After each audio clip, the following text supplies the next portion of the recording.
Bonjour à tous. Dans cette vidéo, je vais essayer de vous présenter un des exemples de problèmes d'optimisation que vous pouvez avoir à faire en classe de première dans le cadre de l'application à la dérivation. Donc, c'est souvent un problème ici d'un problème réel, hein.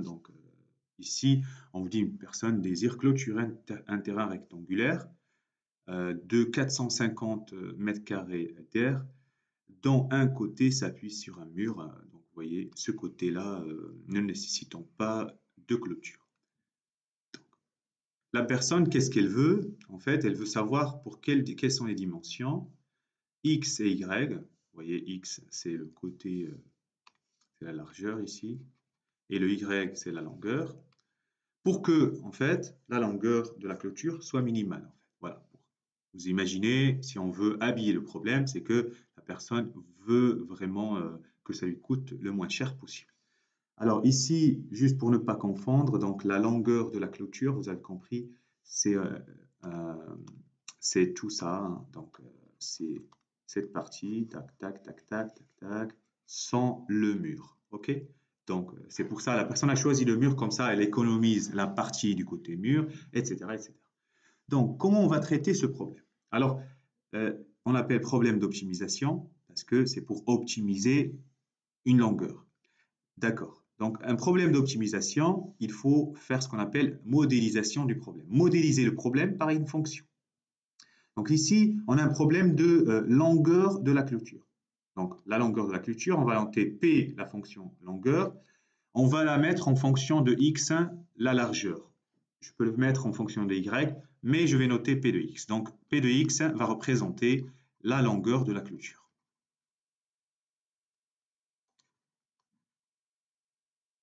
D'accord. Alors, ce que vous avez appris jusqu'à maintenant, cette longueur, je vais avoir deux X, les X des côtés opposés, donc j'ai deux X, et puis une fois Y, puisque le mur me permet d'économiser une fois Y. Parfait. Alors, j'ai ici P de X que j'ai prévu de modéliser le problème en fonction de X. Donc, j'ai un Y ici que je dois faire écrire en fonction de X. Alors, c'est là où apparaît l'information qu'on veut une R. Donc, ici, R égale 450 mètres carrés.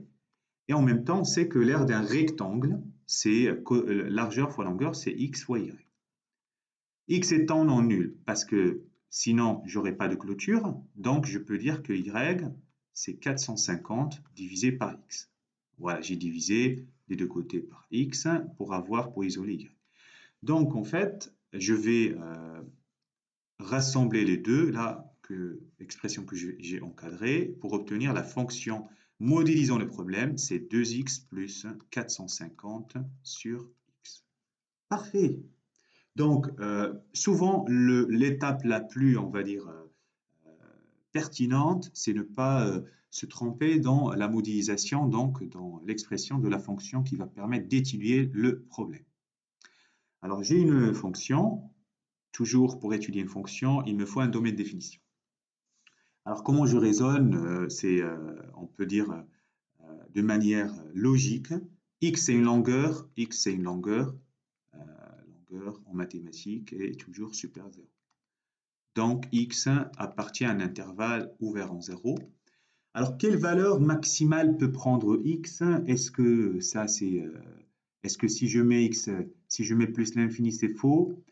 La seule chose, c'est qu'il ne faut pas que le problème perde le sens. Okay. Donc, si je mets un 450, si un élève met plus, etc., donc on aura, puisqu'on est sur le réel, on aura un Y correspondant. Donc, ce que vous mettez ici n'impacte pas les résultats, plutôt le résultat du problème. D'accord? Donc, si je mets 450, inclus, exclu, parce qu'on sait que c'est pas le deviner, mais si x égale 450, pour avoir une R de 450, il faut que y égale 1, donc la longueur de la clôture ne sera pas la minimale. Okay, donc 450, c'est juste une borne, mais ça va pas être...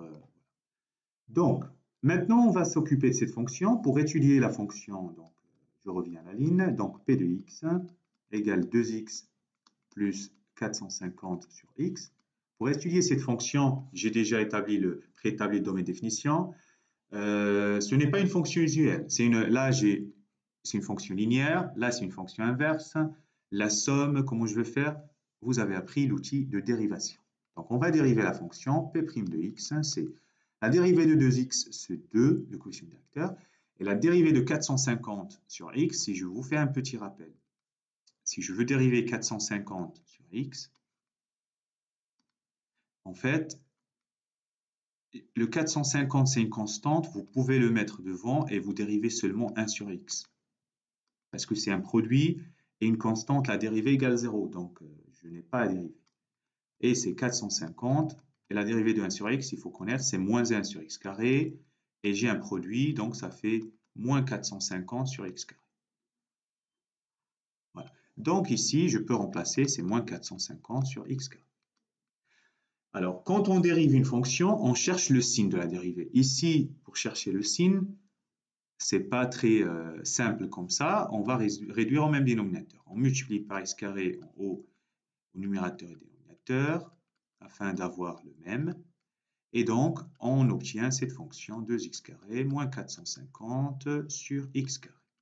Donc ça, c'est notre fonction p' de x. Alors, quand on dérive une fonction, c'est pour chercher le signe de la dérivée. Donc, le dénominateur, c'est x carré. On a vu que c'est un nombre positif strictement. Donc, ne pose pas de problème. Il faut seulement étudier le numérateur. Donc, on fait un tableau de signes pour le numérateur. Le dénominateur, c'est positif. Alors, comment on peut faire?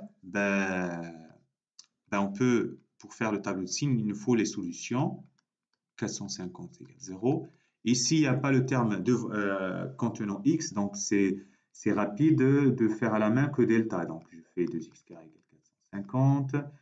Ça ne veut pas dire que delta, ça va être faux, hein, mais c'est juste. Donc, x égale racine de 225, ce qui égale 15 à la calculatrice, ou x égale moins racine de 225, c'est moins 15. Voilà. Alors, laquelle des deux solutions il faut retenir? Celle-là, négative, il faut l'enlever parce qu'une longueur ne peut pas être négative. Donc, je vais essayer maintenant de faire un tableau. Donc, on a vu, c'est 0, valeur interdite. On a mis 450, mais juste pour, voilà, c'est une valeur. J'ai 15 ici, donc j'ai x. Là, j'ai 2x carré moins 450. OK. Ça annule en 15 et moins 15, qui est une valeur avant 0. Le cours vous dit le signe d'un polynôme de degré 2. À l'extérieur, quand il y a deux solutions à l'extérieur, c'est le signe de A qui est plus ici. Parce que j'ai, je vous rappelle, j'ai 2x carré. OK, 2 positifs. Et puis l'autre côté, c'est opposé entre les racines. Donc la fonction, si vous voulez, je peux faire une autre étape. Donc p' de x, puisque c'est juste, il faut diviser par x carré, donc qui est positif, donc ça ne changera pas le signe de la dérivée. Donc Cp, c'est donc la fonction est décroissante puisque sa dérivée elle est négative, puis elle est croissante ici sur 15 450 puisque la dérivée est positive. Donc j'obtiens ici un minimum qui vaut P de 15. Donc un petit calcul, P de x, vous savez c'est 2x plus 450 sur x, vous me faites confiance, P de 15, j'ai trouvé 60. Et on a fini, conclusion, il faut juste répondre au problème. On a une longueur de la clôture minimale et P de 15, c'est-à-dire 60 mètres, et 60 mètres, parce qu'il voulait x pour les dimensions x égale 15, c'est l'antécédent de 60, et y, c'est 450 sur 15, qui est 30. Voilà, donc on a répondu au problème. Voilà un exemple de problème d'optimisation. Bon courage!